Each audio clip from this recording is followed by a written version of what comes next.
গণিত ক্লাসে তোমাদের সবাইকে স্বাগতম। আমি সোহেল স্যার বরাবরের মতো আজকেও চলে আসলাম আমার নতুন ক্লাসের টপিক হচ্ছে ভেক্টর। যারা এসএসসি 2026-এ দেবেন আপনাদের ভেক্টর অর্থাৎ সমতলীয় ভেক্টরের উপরে বিশেষ বেসিকের সমস্যা, সেই বেসিকের সমস্যার সমাধানে আমি ছোট্ট একটা প্রশ্ন দিই যে যদি কোনো ভেক্টর রাশিকে কোনো একটা বিন্দু অন্তর্বিভক্ত বা বহির্বিভক্ত করে তাহলে ওই বিন্দুর অবস্থান ভেক্টর কি হবে। মাই ডিয়ার স্টুডেন্টস, আমার বোর্ডে আসো, দেখো আমি লিখে দিচ্ছি। যদি কোনো ভেক্টর রাশিকে সি বিন্দু m:n অনুপাতে অন্তর্বিভক্ত করে অথবা এ আর বি কে সি বিন্দু বহির্বিভক্ত করে m:n অনুপাতে, তাহলে এই সি বিন্দুর অবস্থান ভেক্টর কি হবে।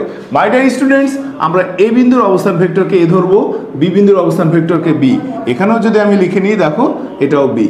এই সি বিন্দু এ বিকে অন্তর্বিভক্ত করে তাহলে সি বিন্দুর পজিশন ভেক্টর হবে, সি বিন্দুর অবস্থান ভেক্টর হবে কি হবে স্যার, এম ইন্টু এই যে এম ইন্টু বি অর্থাৎ লাস্টেরটা প্লাস এন ইন্টু প্রথমটা, N into A divided by M plus N. এভাবে যদি আমরা বহির্বিভক্তটা যাই, দেখো M into B minus N into A divided by M minus N. এটাই ছিল আমার যে কোনো বিন্দু অর্থাৎ সি বিন্দু এ বিকে যদি অন্তর্বিভক্ত বা বহির্বিভক্ত করে তার অবস্থান ভেক্টর কিভাবে নির্ণয় করা যায়। তো আরও বিস্তারিত জানতে সোহেল স্যারের গণিত ক্লাসে যুক্ত হয়ে যাও। সবাই ভালো থাকবেন, সুস্থ থাকবেন, আল্লাহ হাফেজ।